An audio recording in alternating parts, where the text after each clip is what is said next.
નમસ્કાર વિદ્યાર્થી મિત્રો, કેમ છો? મજામાં છો? ફટાફટ જોડાઈ જાઓ જેથી કરીને આજે આપણે મૂડી માળખા વિશે વધારે ડિટેલમાં સમજી શકીએ. તો ફટાફટ વિદ્યાર્થી મિત્રો, તમને મારો અવાજ આવી રહ્યો છે?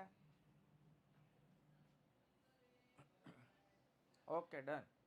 ચાલો તો વિદ્યાર્થી મિત્રો, ફટાફટ લેક્ચરમાં જોડાઈ જઈએ જેથી કરીને આપણે આગળનું કામ સરળતાથી અને ઝડપથી કરી શકીએ. ઓકે, જોઈએ ચાલો કેટલા વિદ્યાર્થી મિત્રો જોડાઈ ગયા છે.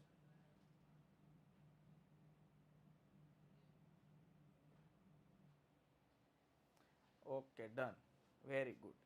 ચાલો તો વિદ્યાર્થી મિત્રો, આજે મારે તમને વાત કરવાની છે મૂડી માળખા વિશે. ગઈકાલે આપણે વાત કરી હતી કે ભાઈ નાણાકીય સંચાલન એટલે શું અને એનું મહત્વ શું છે. સંપત્તિના મહત્તમીકરણનો હેતુ જોયો, નફાના મહત્તમીકરણનો હેતુ જોયો. ગઈકાલે આપણે જે વાત કરી હતી એ હતી બાળકો નાણાકીય સંચાલન અને તેનું મહત્વ. નાણાકીય સંચાલન અને તેનું મહત્વ. વિદ્યાર્થી મિત્રો, આપણે વાત કરી હતી 2-3 ગુણના પ્રશ્નો કે ભાઈ નફાના મહત્તમીકરણનો સિદ્ધાંત. નફાના મહત્તમીકરણ, પછી આપણે જોયું હતું સંપત્તિનું મહત્તમીકરણ,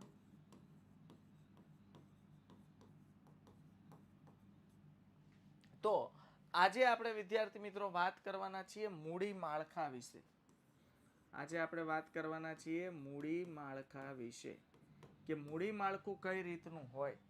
મૂડી એટલે શું આપણને ખબર છે, પહેલા એ ખબર હોવી જોઈએ કે ભાઈ કંપની, ગઈકાલે મેં તમને એની ચોખવટ પાડી હતી કે કંપની શેર સ્વરૂપે અને ડિબેન્ચર સ્વરૂપે મૂડી એકત્ર કરતા હોય છે. તો મૂડી માળખામાં સમાવેશ થાય છે શેર મૂડી. શેર મૂડી એટલે માલિકીના ભંડોળ.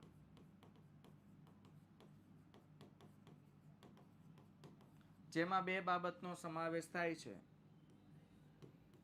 ઇક્વિટી શેર મૂડી અને બાળકો આવશે પ્રેફરન્સ શેર મૂડી. પછી આવે છે બાળકો ડિબેન્ચર્સ. તો ડિબેન્ચર્સ છે બાળકો ઉછીના ભંડોળ છે.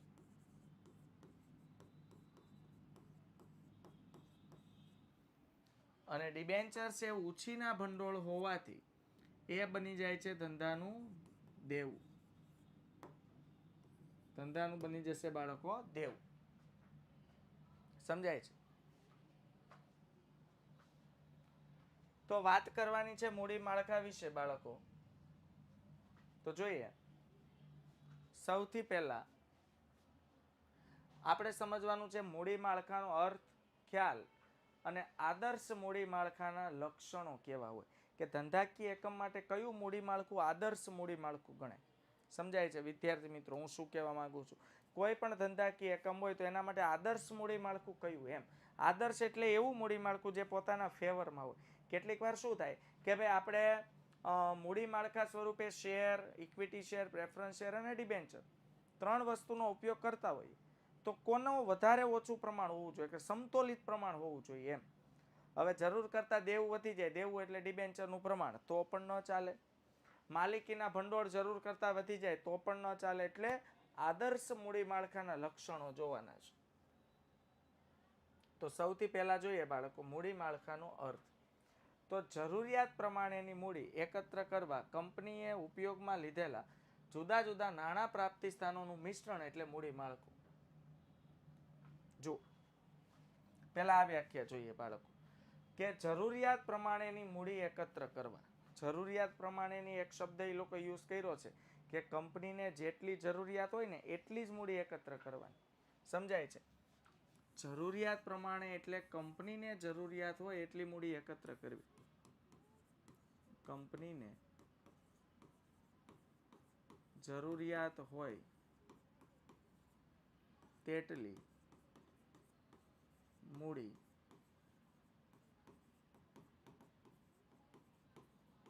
એકત્ર કરવી, ન વધુ કે ન ઓછી. તો જરૂરિયાત પ્રમાણેની મૂડી એકત્ર કરવા કંપનીએ ઉપયોગમાં લીધેલા જુદા જુદા નાણાં પ્રાપ્તિ સ્થાનોનું મિશ્રણ. બાળકો, આ જુદા જુદા નાણાં પ્રાપ્તિ સ્થાનોનું મિશ્રણ એટલે શું? નાણાં તમે કઈ કઈ રીતે પ્રાપ્ત કરી શકો છો? તો કે ભાઈ ઇક્વિટી શેર મૂડી દ્વારા, ઇક્વિટી શેર મૂડી બહાર પાડીને, પ્રેફરન્સ શેર મૂડી બહાર પાડીને, કે ડિબેન્ચર બહાર પાડીને. એટલે કોઈ આપણને પૂછે કે ભાઈ મૂડી માળખું છે કેટલી વસ્તુનું મિશ્રણ હોય, કેટલા નાણાકીય પ્રાપ્તિ સ્થાનોનું મિશ્રણ હોય, તો મૂડી માળખું છે આ 3 ઇક્વિટી શેર મૂડી, પ્રેફરન્સ શેર મૂડી અને ડિબેન્ચર, આ 3 બાળકો નાણાં પ્રાપ્તિ સ્થાનોનું શું છે? મિશ્રણ. આ નાણાં પ્રાપ્તિ સ્થાનો છે. અહીંથી કંપની મોટા પાયે મૂડી ભંડોળ ભેગું કરે. મૂડી ભંડોળ ભેગું કરે એટલે નાણું ભેગું કરે. આપણને સિમ્પલ ખબર છે કે ભાઈ કંપની ડિબેન્ચર બહાર પાડે એનો મતલબ શું થાય છે? કે જાહેર જનતા કંપનીના ડિબેન્ચર ખરીદે છે અને જાહેર જનતા ડિબેન્ચર ખરીદવા બદલ કંપનીને શું આપે છે? પૈસા. હવે એ ડિબેન્ચર સ્વીકાર્યાનો દસ્તાવેજ કહેવાય, દેવું સ્વીકાર્યાનો. એટલે કંપની જેમ કે 10 વર્ષના ડિબેન્ચર હોય, ડિબેન્ચર્સની સૌથી વધુમાં વધુ જે મુદત છે 10 વર્ષની છે, અને ઇન્ફ્રાસ્ટ્રક્ચર બિઝનેસ હોય એટલે કે બાંધકામ સાથે જોડાયેલો ધંધો હોય તો 30 વર્ષના ડિબેન્ચર બહાર પાડી શકાતા હોય છે. તો 10 વર્ષ પછી ડિબેન્ચર પરત કરવાનું એટલે ધંધાનું દેવું છે. તો બાળકો, હા, એટલે મેન વસ્તુ એ છે કે ભાઈ ઇક્વિટી શેર મૂડી બહાર પાડીને, પ્રેફરન્સ શેર મૂડી બહાર પાડીને કે ડિબેન્ચર બહાર પાડી, તમે કયા નાણાં પ્રાપ્તિ સ્થાનોનો ઉપયોગ કરો છો એનું મિક્સ મિશ્રણ એટલે મૂડી માળખું. મૂડી માળખું એટલે એક પ્રકારનું મિશ્રણ માળખું. સમજાય છે? ક્લિયર છે? માળખું એટલે એક પ્રકારનું જાળું, એટલે મૂડી માળખું છે ને એ 3 વસ્તુનું મિશ્રણ છે. બાળકો, શ્રી હોગલેન્ડ શું કહે છે? હોગલેન્ડ કહે છે કે મૂડી માળખું એટલે નાણાં એકત્ર કરવા કંપનીએ બહાર પાડેલ જામીનગીરીઓ. જો ફરી આવ્યું, ઘણાને આમાં પ્રશ્ન થાય બાળકો, જામીનગીરી એટલે શેર મૂડી અને ડિબેન્ચર્સ,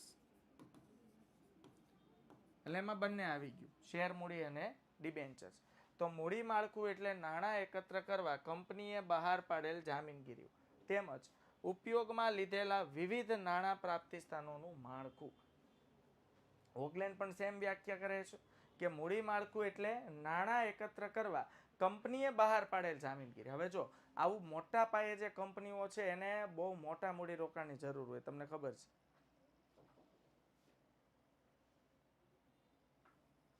છે, મોટા પાયે મૂડી ભંડોળની જરૂર હોય. બાળકો, મોટા પાયે મૂડી ભંડોળ, હવે સ્વાભાવિક છે કંપની છે, મોટા પાયે ધંધો કરે છે તો પૈસાની પણ મોટા પાયે જરૂર પડે.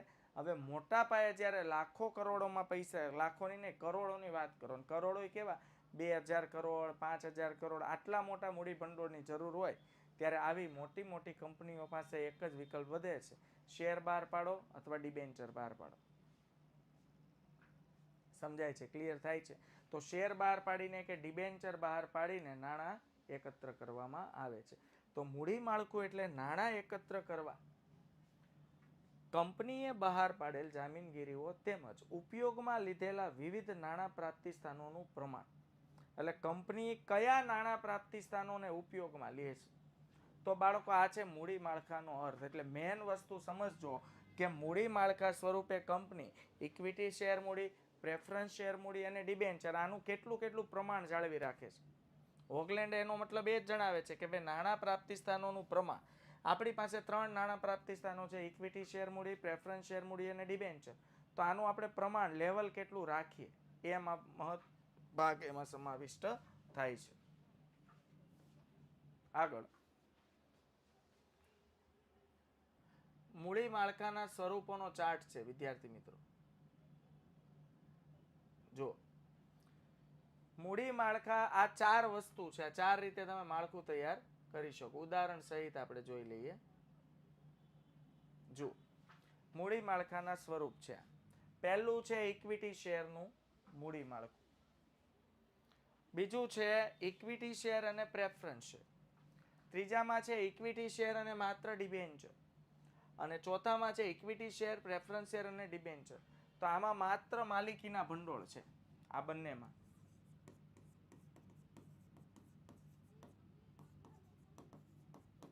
અને આમાં પણ માલિકીના ભંડોળમાં પણ માત્ર ઇક્વિટી. ઇક્વિટી શેર અને પ્રેફરન્સ શેર એ માલિકીના જ ભંડોળ કહેવાય.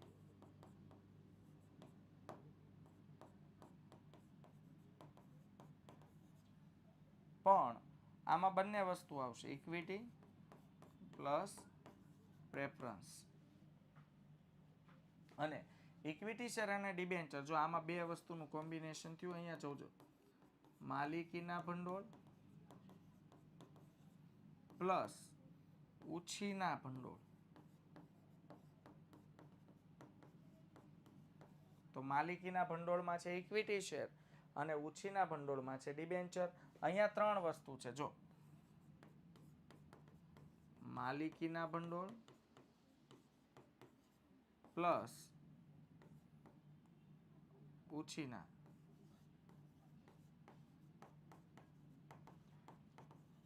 તો અહીંયા માલિકીના ભંડોળમાં પાછા ઇક્વિટી અને પ્રેફરન્સ બંને છે અને ઉછીના ભંડોળમાં ડિબેન્ચર છે. તો હવે આમાંથી તમે કયું મૂડી માળખું સિલેક્ટ કરો છો? આ મૂડી માળખાના અલગ અલગ સ્વરૂપ છે. આપણે ટીવી લેવા જઈએ એટલે અલગ અલગ સ્વરૂપના કેટલાય ટીવી બતાવે, ફ્રીજ લેવા જઈએ એટલે અલગ અલગ સ્વરૂપના કેટલાય ફ્રીજ બતાવે. એવી રીતે સ્વરૂપ એટલે આમાંથી તમે કયું મૂડી માળખું સિલેક્ટ કરો છો. હવે દરેક ધંધાની પોતપોતાની પરિસ્થિતિ પ્રમાણે મૂડી માળખું સિલેક્ટ થતું હોય છે. બધાની મૂડી માળખાની પરિસ્થિતિ સેમ સરખી હોતી નથી. સમજાય છે? ક્લિયર થાય છે? બધાના મૂડી માળખાની પરિસ્થિતિ સરખી હોતી નથી. તો પહેલું છે ઇક્વિટી શેર, જેને કહેવાય માલિકીના ભંડોળ. તો માલિકીના ભંડોળમાં આવશે ઇક્વિટી શેર માત્ર. હવે કંપનીને સમજો 1 લાખની જરૂર છે, તો કંપનીએ માત્ર 1 લાખના પૂરેપૂરા શેર, ઇક્વિટી શેર બહાર પાડી દીધા, જે કંપનીના શું કહેવાય, સાચા માલિકો. પછી છે બાળકો ઇક્વિટી શેર અને પ્રેફરન્સ શેરનું માળખું. હાલો, તો ઇક્વિટી શેર માલિકીના ભંડોળ છે અને પ્રેફરન્સ શેર પણ માલિકીના ભંડોળ છે. સાચા માલિકો ભલે ઇક્વિટી રહ્યા, પણ ઇક્વિટી અને પ્રેફરન્સ બંને માલિકીના ભંડોળ કહેવાય બાળકો. હવે કંપનીએ શું કર્યું, 1 લાખના ઇક્વિટી અને વધારે મૂડીની જરૂરિયાત હતી, એટલે શું બહાર પાડ્યા, પ્રેફરન્સ શેર. ચાલો, સમજાય છે? ક્લિયર થાય છે હું શું કહું છું? તમે છે ને આખો ચાર્ટ જુઓ ને તો તમને આઈડિયા આવશે. કંપની માલિકીના ભંડોળ સ્વરૂપે 1 લાખના ઇક્વિટી અહીંયા રાખે છે. ત્રણે ત્રણ સ્વરૂપમાં જુઓ, ઇક્વિટી 1 લાખ જ છે, ચેક કરો છે. પણ જો કંપનીને હજુ વધારે નાણાંની જરૂર પડે તો માત્ર ઇક્વિટી શેર પહોંચી વળતા નથી. કંપનીને વધુ નાણાંની જરૂર પડે તો કંપનીએ બીજા વિકલ્પોનો યુઝ કરવો જોઈએ. હાલો, તમે તમારા સગા સંબંધીમાં તમારે પૈસાની જરૂર હોય, સિમ્પલ વિચારો, તો કોઈ એક વ્યક્તિ પાસે તમે કેટલાક પૈસા મેળવી શકશો? પણ ઓલા 5-7 વ્યક્તિઓ પાસેથી થોડા પૈસા લેશો તો તમારી જરૂરિયાત, ઇમરજન્સી જે જરૂરિયાત છે એ પૂર્ણ થશે. તો કંપનીમાં એવું જ હોય. હવે 1000 કરોડની જરૂર હોય તો કાંઈ બધા રૂપિયા ઇક્વિટી શેર હોલ્ડરો પાસેથી પ્રાપ્ત થતા નથી. તો આવા સંજોગોમાં કંપનીએ બીજા વિકલ્પનો યુઝ કરવો પડે છે. તો એ છે બીજું સ્વરૂપ. હાલો, કંપનીએ 1 લાખના ઇક્વિટી બહાર પાડ્યા અને હજુ વધારે નાણાંની જરૂર છે, એટલે કંપનીએ 80,000ના શું બહાર પાડ્યા બાળકો, પ્રેફરન્સ શેર. 80,000ના શું બહાર પાડ્યા, પ્રેફરન્સ શેર. પછી આવે છે ઇક્વિટી શેર અને ડિબેન્ચરનું માળખું. જો હવે આમાં કંપનીએ વિકલ્પ ચેન્જ કરી નાખ્યો બાળકો.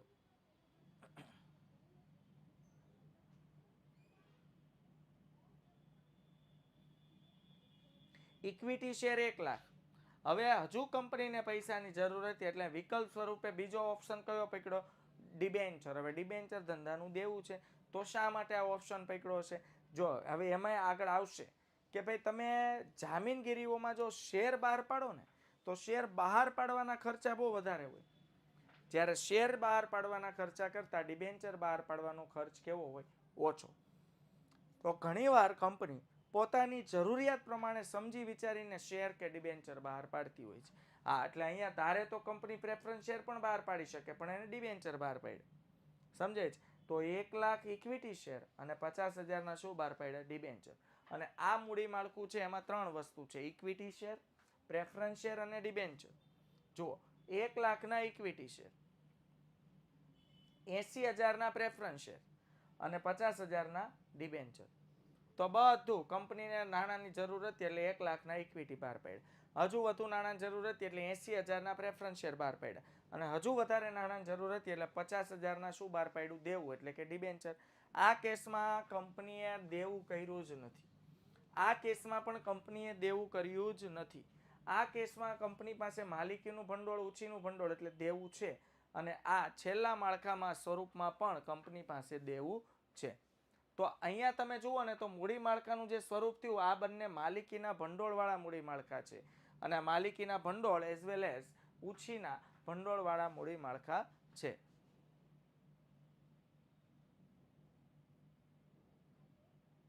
પ્રેફરન્સ અને ડિવિડન્ડ એક સાથે, પ્રેફરન્સ અને ડિબેન્ચર એક સાથે કેમ બહાર ન પડે? પડે ને શું કામ ન પડે? તો એ હજુ 5 મૂડી માળખું બની જાય. સમજાય છે? પણ કોઈ પણ કંપની હોય એને ઇક્વિટી શેર બહાર પાડવી ફરજિયાત હોય છે, એટલે ઇક્વિટી શેર એ પ્રાયોરિટી છે. હને? એટલે ઇક્વિટી શેરની સાથે પ્રેફરન્સ શેર ને પછી ડિબેન્ચર, એટલે છેલ્લું મૂડી માળખું એ લીધું છે. સમજાણું? કંપનીના સાચા માલિકો તો હોવા જોઈએ, એટલે કોઈ પણ કંપની હોય એને ઇક્વિટી શેર, મૂડી ઇક્વિટી શેર બહાર તો પાડવા પડે. હવે સમજાણું? એટલે અહીંયા ચેક કરો તો પ્રેફરન્સ ડિબેન્ચર છે જ, પણ ઇક્વિટી તો બધામાં જ હોવું જોઈએ, પછી તમે બીજો વિકલ્પ યુઝ કરી શકો. હાલો, ક્લિયર થયું? યસ.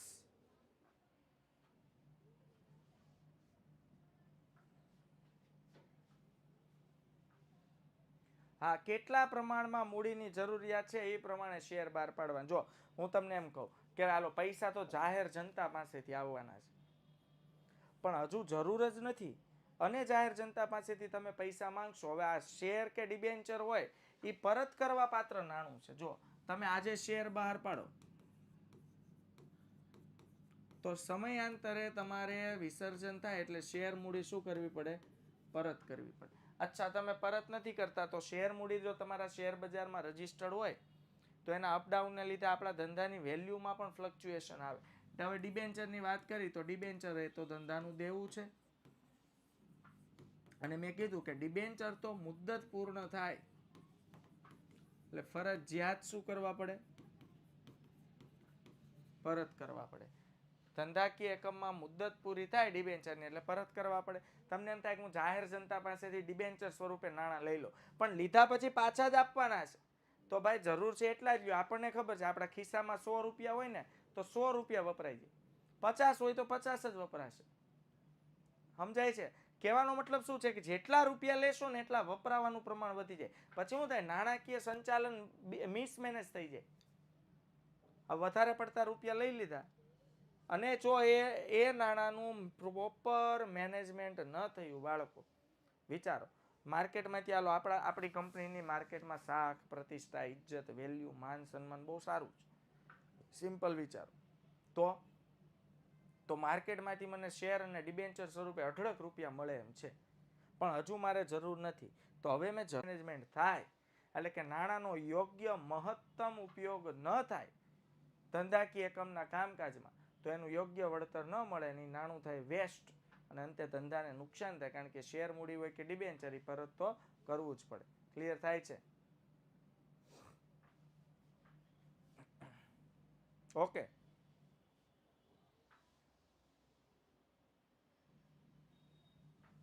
ચાલો તો આગળ જોઈએ બાળકો. આ થઈ ગયું ઉદાહરણ સહિત જે મેં તમને સમજાવ્યું તો એ મૂડી માળખું આ. ઓકે, હું જેટલા ક્વેશ્ચન તમને આઈએમપીમાં આપું છું ને તમે એટલા તો નોટ ડાઉન કરી જ લો. હું જેટલા ચલાવું છું ને એમાંથી 80-85% ક્વેશ્ચન પરીક્ષામાં આવે એવો આગ્રહ રાખવા. સમજાય છે?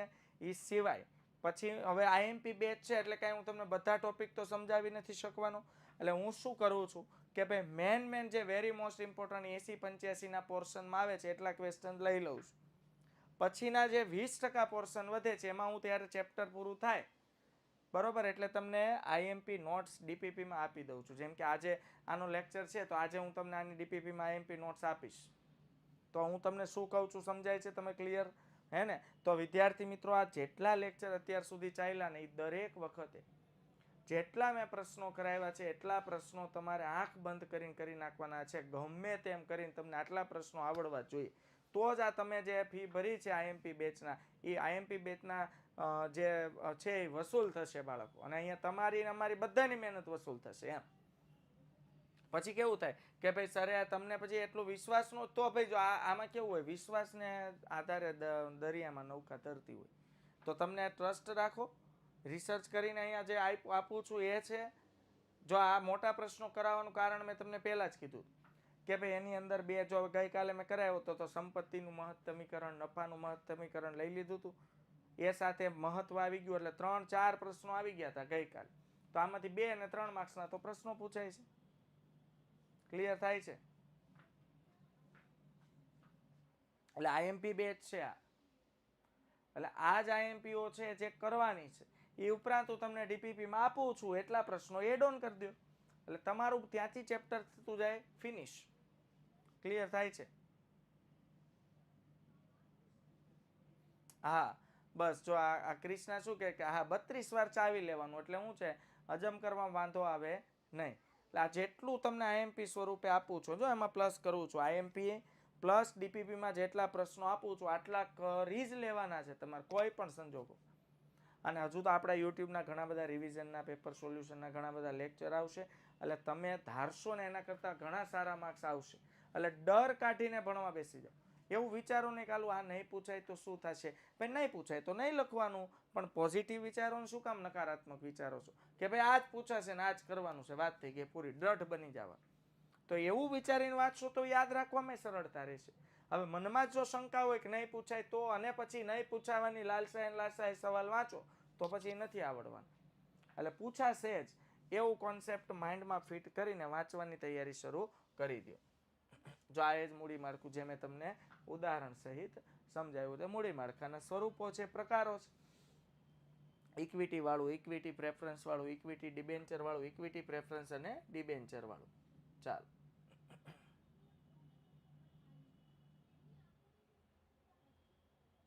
જો હવે ખ્યાલ શું છે મૂડી માળખાનો. નાણાકીય યોજનાના મહત્વના 2 પાસા છે. પહેલું છે મૂડીની જરૂરિયાતોનો અંદાજ, એટલે કે મૂડીકરણનો પ્રશ્ન. જો હવે નાણાંની યોજના, યોજના એટલે આયોજન. હવે આપણે ધંધો કરતા હોય તો આપણા ધંધાકીય એકમમાં કેટલા નાણાંની જરૂર છે એ આપણને ખબર હોય. આપણા ધંધાકીય એકમમાં કેટલા નાણાંની જરૂરિયાત ઊભી થશે ભવિષ્યમાં આપણને ખબર હોય.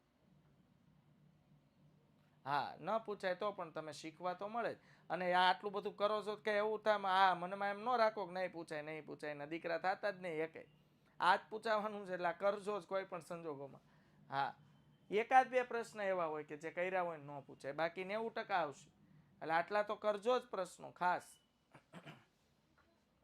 તો મૂડીની જરૂરિયાતોનો અંદાજ એટલે કે મૂડીકરણનો પ્રશ્ન. જો અહીંયા હું લખ્યું મૂડીની જરૂરિયાતોનો અંદાજ, કે ભવિષ્યમાં કેટલી મૂડીની જરૂરિયાત છે, ભવિષ્યમાં કેટલી મૂડીની જરૂરિયાત છે. બીજું, મૂડીના પ્રાપ્તિ સ્થાનો નક્કી કરવાનો પ્રશ્ન.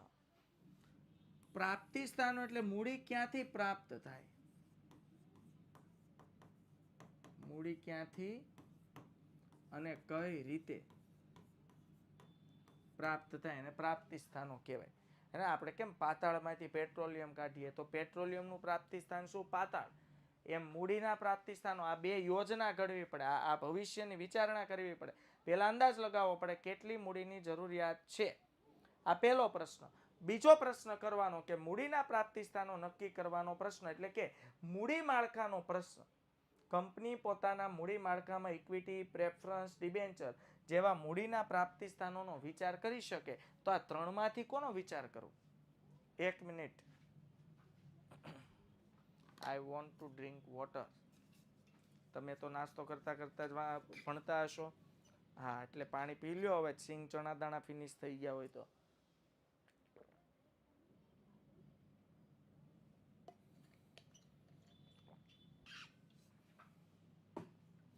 અને સાચું બોલજો બાળકો, સિંગ ચણા દાણા ખાધીને વાટકો બાજુમાં ભર્યો હોય ને, એક હાથમાં ફોન હોય ને આમાં દીકરા ખાતા હોય એક હાથમાં. હા,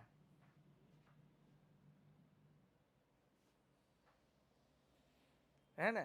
હા, જો કાજુ બદામ ને આવ્યું ને, મને ખબર જ હોય ને, અમુક તો છે ને જો આમ સુતા સુતા ફોન જોતા હોય, આમ આમ સુતા સુતા ફોન જોતા હોય. પછી જે જોલું આવે ને ટક દઈને ફોન અહીંયા વાગે ને ત્યારે જાગે, ઓહો ક્યાં તો આળું મારી દીકરીને ઊંઘ આવી ગઈ, ત્યાં તો જોલું આવી ગયું હતું એમ. એટલે આમ આરામથી સુતા સુતા વાંચતા હોય ને, ટક દઈને અહીંયા આવે ને ત્યારે ખબર પડે કે આ તો સુવાઈ ગયું હતું. એટલે જાગૃત અવસ્થામાં રહેજો, સુવાઈ જાય તકલીફ થઈ જાય. હાલો તો બાળકો, નાણાકીય યોજનાના બે પાસા છે. પહેલો પ્રશ્ન, મૂડીની જરૂરિયાતનો અંદાજ, કેટલા પ્રમાણમાં મૂડીની જરૂરિયાત છે. હવે એ જરૂરિયાતનો અંદાજ લાગી ગયા પછી બીજો પ્રશ્ન ઊભો થાય,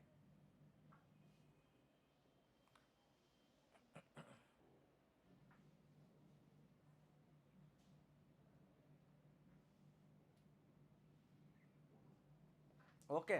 તો બીજું શું થાય છે કે ભાઈ મૂડીની જરૂરિયાતનો અંદાજ તો લગાવી દીધો, હવે એના પ્રાપ્તિ સ્થાનો કયા કયા છે, કઈ કઈ જગ્યાએથી મૂડી પ્રાપ્ત કરી શકાય, કયા સ્વરૂપે, ઇક્વિટી, પ્રેફરન્સ, ડિબેન્ચર, આ બધા મૂડીના શું છે બાળકો, પ્રાપ્તિ સ્થાન.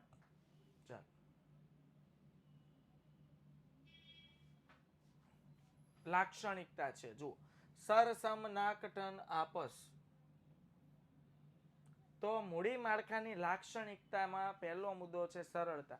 ચાવી યાદ રાખજો, સર સમ નાક ટન આપસ. સર સમ નાક ટન આપસ, આમ બોલવાનું. ટન ટન એટલે 1 ટન એટલે કેટલા કિલો થાય બાળકો?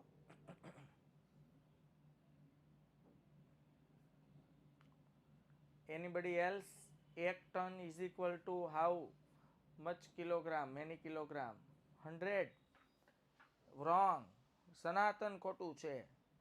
1 ટન એટલે 1000 કિલોગ્રામ થાય. ઓકે. તો સર સમ નાક ટન આપસ, શું બોલવાનું? સર સમ નાક ટન આપસ.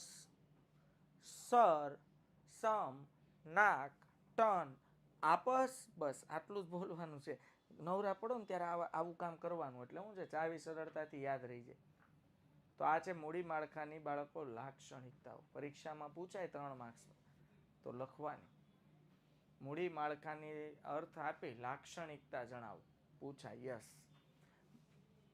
સરળતા, કંપનીના મૂડી માળખામાં ઓછા પ્રકારની જામીનગીરીઓ હોય તો મૂડી માળખું સરળ બને. એટલે આ ઓછા પ્રકારની જામીનગીરી હોય તો એમાંય સરળ બને. જો આ ચોપડીવાળાએ આ ચોપડીના મુદ્દા વધારવા આ મૂક્યું છે ને, સિમ્પલ વસ્તુ છે. ઓછા પ્રકારની જામીનગીરી હોય તો મૂડી માળખું સરળ બને, અને એમાંય સરળ બને, પૈસે ટકે. શું કામ? હવે ઓછા પ્રકારની જામીનગીરી હોય તો પૈસા આપણે માર્કેટમાંથી ઓછા લીધા હોય તો પરત કરવાનો ડર ઓછો, મતલબ વધુ ન પરત કરવાના હોય એમ. અને બીજું, ઓછા પ્રકારની જામીનગીરી હોય તો ક્યાં તો ખાલી ઇક્વિટી શેર હોય, અથવા તો ખાલી પ્રેફરન્સ શેર હોય, અથવા તો ઇક્વિટી અને ડિબેન્ચર હોય. તો આવું ઓછા માળખા, મૂડી માળખામાં ઓછા પ્રકારની જામીનગીરી હોય ને તો મૂડી માળખું બહુ સરળ બની જાય. એટલે ઓછા પ્રકારની જામીનગીરી વાળું જો મૂડી માળખું તમે લ્યો તો ઉદાહરણ તરીકે તમે એમાં લઈ શકો બાળકો કે ભાઈ માત્ર ઇક્વિટી શેર મૂડી, અથવા લેવાય પ્રેફરન્સ શેર મૂડી વાળું માળખું. એટલે આ બંનેના મિશ્રણ વાળું માળખું. આ એકદમ ટૂંકું અને ટચ સરળ કહેવાય.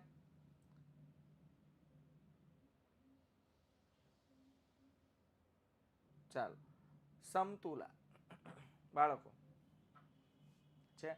પેલા અહીંયા હું કામ લખીને આપ્યું છે કે ભાઈ ઇક્વિટી, પ્રેફરન્સ અને ડિબેન્ચર, આ 3 મૂડી માળખાના પ્રાપ્તિ સ્થાનો છે. એમાંથી તમે કેવું સરળ મૂડી માળખું બનાવો છો. તો સરળ મૂડી માળખું એટલે સિમ્પલ શબ્દોમાં કહેવાનું, ઓછા પ્રકારની જામીનગીરીઓ વાળું માળખું એટલે સરળ મૂડી માળખું. શું થશે? ઓછા પ્રકારની જામીનગીરીઓ વાળું માળખું એટલે સરળ મૂડી માળખું. ચાલો, પછી આવે છે સમતુલા. હવે ત્રાજવાના બંને પલડા કેવી રીતે સમતોલ થાય એને સમતુલા કહેવાય. કે માળખામાં માલિકી અને ઉછીની મૂડી વચ્ચે યોગ્ય સમતુલા જળવાવી જોઈએ. તો માલિકીના ભંડોળ એટલે ઇક્વિટી પ્લસ પ્રેફરન્સ, અને ઉછીના ભંડોળ એટલે ડિબેન્ચર્સ. આ બંને વચ્ચે સમતુલા હોવી જોઈએ એમ. પછી એવું ન થાય કે માલિકીના ભંડોળ કરતા દેવા વધી ગયા, એટલે કે શેર કરતા ડિબેન્ચરનું પ્રમાણ વધુ હોય. નહીં, દેવું વધી જાય એટલે ધંધામાં વેલ્યુ, ધંધાની વેલ્યુ ડાઉન થતી ગણાય કહેવાય. યાદ રાખજો. ભલે આપણો ધંધો નફો જ કરે છે. હું તમને સિમ્પલ ઉદાહરણ આપું કે તમારા બાજુવાળા રહેતા હોય એનું મકાન 1 કરોડનું છે અને તમારું મકાન 1 કરોડનું છે, ચાલ. પણ ફરક એટલો છે કે તમારા બાજુવાળાના મકાનમાં બાળકો અફલાતુન ફર્નિચર ને જબરજસ્ત હો, અને તમારા મકાનમાં ફર્નિચર પણ જરૂરિયાત પૂરતું, સોફા તે બધું છે, પણ એટલા બધા હાઈ લેવલનું નહીં. હવે બીજો ફરક શું છે? તો તમને એમ થયું બાજુવાળી બહુ મોટી પાર્ટી છે, હે આમાં તો આમ તો જો પૈસાવાળા લાગે છે. એટલે એક વીડે વળી ઓટલા પરિષદ ભરાણી હતી. આપણે મમ્મીઓની ઓટલા પરિષદ ભરાય કે નહીં 5 વાગે, બરાબર એક્ઝેક્ટ 5 વાગ્યાનો ટાઈમ થયો હતો ને ઓટલા પરિષદ ભરાણી હતી. અને ઓટલા પરિષદમાં પ્રશ્ન નીકળ્યો એટલે આપણા મમ્મીએ એને પૂછી લીધું બાજુવાળા કે ભાઈ તમારું મકાન કેટલાનું? તો કે 1 કરોડનું. તમારું છે એટલાનું જ અમારું છે. કે હું વાત કરો છો? હા. પછી આપણે હળુક દઈને મમ્મી ઓટલા પરિષદના મેમ્બર હોય એટલે તો શું છે હળુક દઈને બધું પૂછે, આમાં તો એવું હોય. પૂછ્યું તો કે આમાં તમે લોન લીધી છે? તો કે લોન લેવાની જ હોય ને, વગર લોને આ ધંધા કોણ કરે એમ. તો કેટલી લોન લીધી? તો કે લોન ખાલી આમ જો 1 કરોડનું મકાન છે, લોન ખાલી 60 લાખ લીધી છે, ખાલી 60 લાખની લોન. હવે એ બેન સામો વળતો તમને પ્રશ્ન પૂછ્યો, તમારું 1 કરોડનું છે, તમારી લોન કેટલી છે? તો આપણે એમ કીધું અમારે 1 રૂપિયાની લોન નથી. તો બોલો આ કેસમાં સદ્ધર કોણ કહેવાય? જેને પાસે 60 લાખની લોન છે કે નથી, છે મકાન બંનેનું 1 કરોડ, પણ સદ્ધર એ છે કે જેના ઉપર એક પણ લોનનું ભારણ નથી. બાળકો ક્લિયર થાય છે? તો જેની પાસે લોન નથી એ સદ્ધર કહેવાય. અહીંયા એવું જ છે. તો આ ડિબેન્ચર ઉછીની મૂડી છે, એક પ્રકારની લોન જ સમજવા. હવે ભાઈ ધંધાના માલિકીના ભંડોળ કરતા જો દેવા વધી જતા હોય તો નેગેટિવ પલડું છે ને એ વજનમાં વધુ છે એમ સમજવા. કારણ કે દેવું વધુ કહેવાય, અને જે ધંધાનું દેવું વધુ દેખાતું હોય, તમે જો અત્યાર સુધી આપણને એમ હતું કે ઓહો આમ જોરદાર એવી મકાન ને ફર્નિચર ને, આપણે એમ કે બહુ મોટી પાર્ટી છે. પછી ખબર પડી પાર્ટી નહીં, પાર્ટી તો આપણે છે મોટી. ક્લિયર થાય છે? હે ને? કારણ કે 60 લાખની તો લોન બોલે છે માથે. એટલે દેવું હોવું ને એ સારું નથી બહુ. ભલે તમારે નાણાંની જરૂર છે તો મૂડી માળખા સ્વરૂપે જાહેર જનતા પાસેથી જામીનગીરીઓ સ્વરૂપે તમે નાણું એકત્ર કરો, એમાં કોઈ ના જ નથી બાળકો.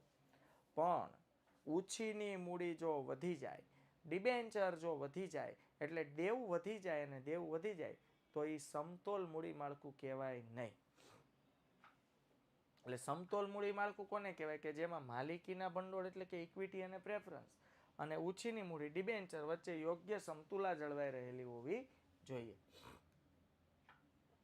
પછી છે બાળકો નાણાંની પર્યાપ્તતા. કંપનીના મૂડી માળખામાં મૂડીના પ્રાપ્તિ સ્થાનોનું સંયોજન એવી રીતે કરવું કે જેથી જરૂરી પ્રમાણમાં નાણાં પ્રાપ્ત થાય. હાલો, આપણે નાણાંની તો જરૂર છે તો છે જ, પણ નાણાંની જરૂર માટે આપણે મૂડી માળખાનું એવું મિશ્રણ બનાવવું, પછી એમાં ભલે ઇક્વિટી શેર મૂડી આવી જતી હોય,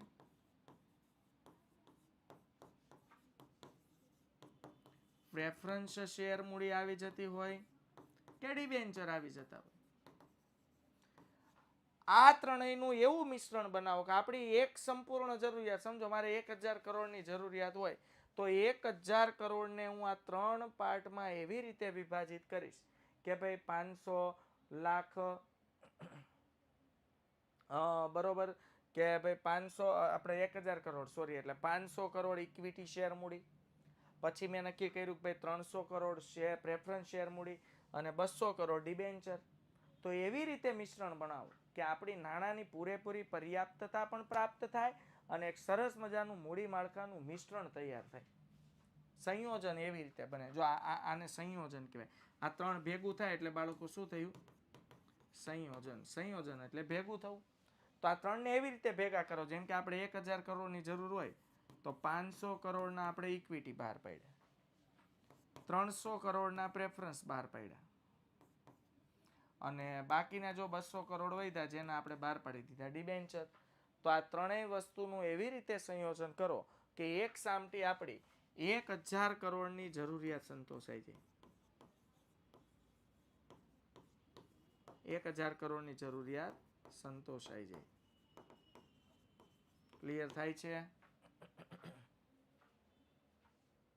okay, yes or no? Okay, done. ચાલો આગળ આપણે જોઈએ નંબર 4 કરકસર. મૂડીના પ્રાપ્તિ સ્થાનો એવા હોવા જોઈએ કે જેથી મૂડીની પડતર લઘુત્તમ થાય છે ને. તમે એવું પ્રાપ્તિ સ્થાન યુઝ કરો કે જેથી મૂડીની જે પડતર છે એટલે મૂડી બહાર પાડવાનો ખર્ચ, હું અહીંયા શબ્દ લખ દઉં મૂડીની પડતર, એટલે અહીંયા દેશી ભાષામાં આપણે લખીએ ને તો જામીનગીરી લખીએ તો જામીનગીરીમાં શેર, પ્રેફરન્સ, ઇક્વિટી, ડિબેન્ચર બધું આવી ગયું. તો જામીનગીરી બહાર પાડવાનો ખર્ચ, આને કહેવાય મૂડીની પડતર. જો જામીનગીરીઓ બહાર પાડવાનો ખર્ચ બને તેટલો ઓછો આવે, ફરીથી બોલું છું, જામીનગીરીઓ બહાર પાડવાનો ખર્ચ બને તેટલો ઓછો આવે તો તમને ફાયદો થાય મૂડી બહાર પાડવાનો. નહીતર થાય કેવું, સોના કરતા ઘડામણ મોંઘું હોય, આ કહેવત છે, સોના કરતા ઘડામણ મોંઘું, તો એના જેવું ન થાય. એટલે તમે મૂડી માળખું જ એવું બનાવો, એમ જેમ કહેવાય ને કે ભાઈ ડિબેન્ચર બહાર પાડવા એ શેર મૂડી બહાર પાડવા કરતા એની પડતર ઓછી છે. એટલે અહીંયા જો હું તમને ઉદાહરણ સ્વરૂપે લખી દઉં કે ભાઈ ડિબેન્ચર બહાર પાડવાનો ખર્ચ, અને ખર્ચનો મતલબ શું થાય, પડતર, શેર બહાર પાડવાની પડતર કરતા, શેર બહાર પાડવાની પડતર કરતા કેવો હોય છે,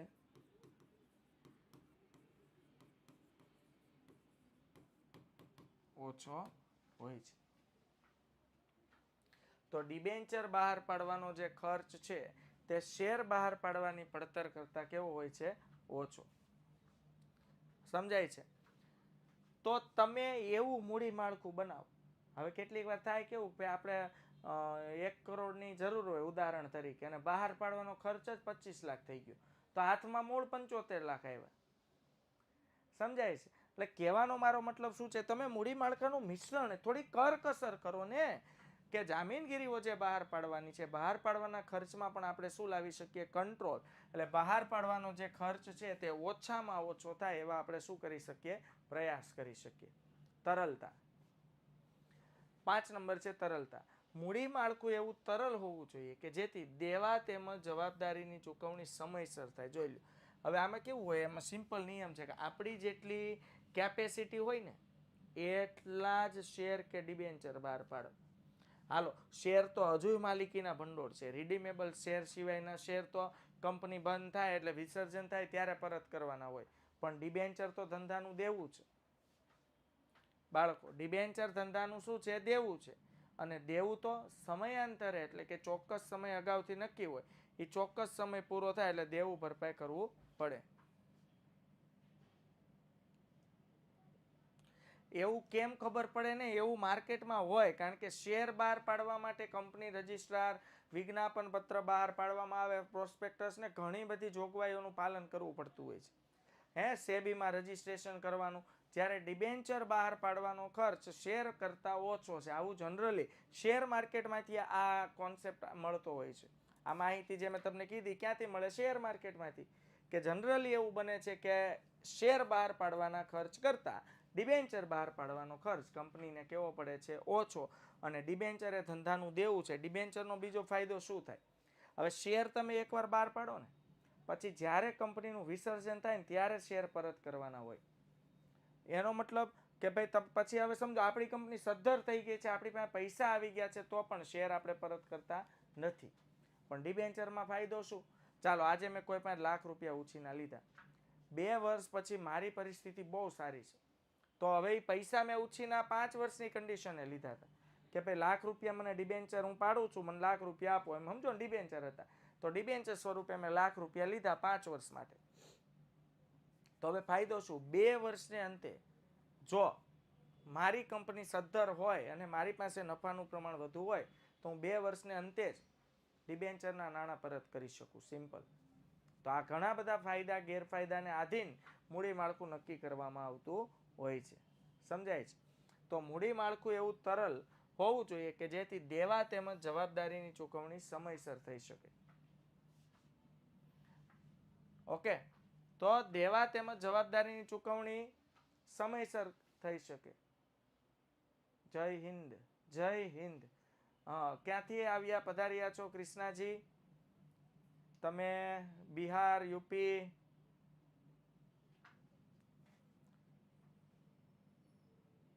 યુપી, ઓકે. તો હા વિદ્યાર્થી મિત્રો, આવું નથી લાગતું કે ભૂલા પડી ગયા હોય? તો જરાક જોઈ લ્યો જોઈએ. हाँ शायद आप भटक गए हैं, रास्ता भूल गए हैं. सो प्लीज़, ये गुजरात बोर्ड है, हम जो बोलेंगे वो भैंस आगड़ भागवत होगा, इसलिए हाँ ये कहावत है कि जो मैं बोलूँगा वो आप समझ नहीं पाओगे, ऐसा है ना बच्चों. तो आप यूपी बोर्ड में से हो तो यूपी बोर्ड में चले जाए, वरना आपका माइंड इधर गुम हो जाएगा, मालूम नहीं पड़ेगा. ઓકે, ચાલો. તો બાળકો, મૂડી માળખું તરલ હોવું જોઈએ, દેવા તેમજ જવાબદારીની ચૂકવણી સમયસર થઈ શકે. હા હા હા, સાચી વાત છે વિશાલ.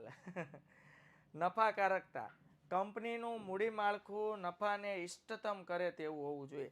નફાને ઇષ્ટતમ કરવો એટલે નફામાં વધારો કરવો. કે ભાઈ મૂડી માળખું એવું હોવું જોઈએ કે આપણે જે મૂડીના પ્રાપ્તિ સ્થાનોનો ઉપયોગ કરીએ છીએ, બરોબર, એનાથી આપણા ધંધાકીય એકમના નફામાં શું થાય બાળકો? વધારો થાય.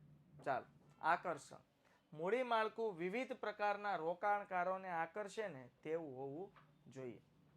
આપણું મૂડી માળખું, હાલો મારે શેર બહાર પાડવા છે, તો પહેલા છે ને શેરમાં ઇક્વિટી, પ્રેફરન્સ અને ડિબેન્ચર ચેક કરો કે આ ઇન્વેસ્ટર્સ જે છે આપણા કઈ આપણે મૂડી બહાર પાડશું તો એ લેવામાં ઇન્ટરેસ્ટ દાખવશે.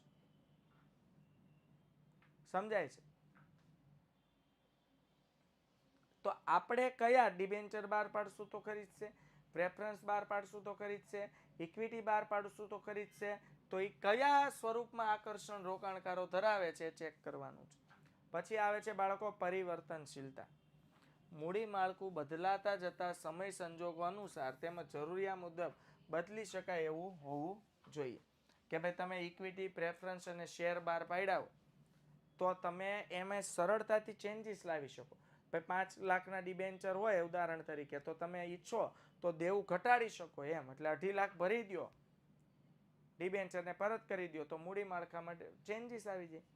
સદ્ધરતા, મૂડી માળખામાં ઓછીની મૂડીનું પ્રમાણ એટલું બધું ન હોવું જોઈએ કે જેથી તેના પર વ્યાજનો બોજ વધી જાય. જો આવ્યું? મેં કીધું સદ્ધર કોને કહેવાય? 1 કરોડનું મકાન છે પણ લોન નથી, એને સદ્ધર કહેવાય. હવે તમારા મૂડી માળખામાં ઓછીની મૂડીનું પ્રમાણ એટલે ડિબેન્ચર્સ એટલા બધા પણ વધુ ન હોવા જોઈએ કે વ્યાજનો બોજ વધી જાય. બાળકો, ડિબેન્ચર છે ને વ્યાજનો બોજ વધારે. ડિબેન્ચર પર શું ચૂકવવાનું હોય? વ્યાજ. તો હવે તમને એમ થાય સાહેબ તો શેર પર ડિવિડન્ડ, પણ એમાં શેરમાં નિયમ છે, કંપનીને નફો થાય ને તો જ ડિવિડન્ડ આપે. ખોટ કરતી કંપની ડિવિડન્ડ ન આપે ને તો ચાલે, આવો નિયમ છે. ખોટ કરતી કંપની અથવા જે વર્ષે કંપનીને નફો ઓછો થાય એ વર્ષે કંપની ડિવિડન્ડ ન આપે ને તો ચાલે. ડન થાય છે? અને ઓછીના મૂડીમાં ડિબેન્ચરમાં એવું નથી. ડિબેન્ચર પર જે વ્યાજનો દર નક્કી થયો હોય એ વ્યાજના દરે ફરજિયાત ડિબેન્ચર પર વ્યાજ ચૂકવવું પડે છે. એટલે બને ત્યાં સુધી ઓછીની મૂડીનું પ્રમાણ કેવું રાખતી હોય છે કંપની? ઓછું. એટલે 2 ટેન્શન મટી જાય, એક તો દેવું, એક તો સમય પૂરો થાય એટલે પૈસા પરત કરવાના, અને દર વર્ષે વ્યાજ નિશ્ચિત દરે ચોક્કસ આપવાનું. જ્યારે પ્રેફરન્સ શેરમાં આવું ટેન્શન ઇક્વિટીમાં છે નહીં. નફો થાય તો ડિવિડન્ડ આપવાનું, નફો ન થાય તો નહીં આપવાનું, ઓછો નફો થાય તો પણ ન આપો તો ચાલે. મૂડી માળખાને અસર કરતા પરિબળો. હવે છે ને આ ખાલી 3 માર્ક્સમાં વાંચજો, હું તમને લિસ્ટ મોકલીશ એટલે એમાં કહી દઈશ.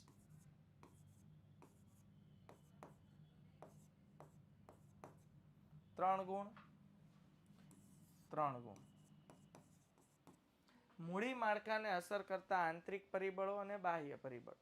આંતરિક પરિબળોમાં છે ધંધાનો પ્રકાર, ધંધાનું કદ, ધંધાની કમાણીના અંદાજો, મિલકતોનું સ્વરૂપ અને જરૂરિયાત, સંચાલકોનું વલણ, નાણાકીય જરૂરિયાત અને મૂડીની જરૂરિયાત. 7 ટોપિક જે છે તે ધંધાની અંદરના પરિબળો છે.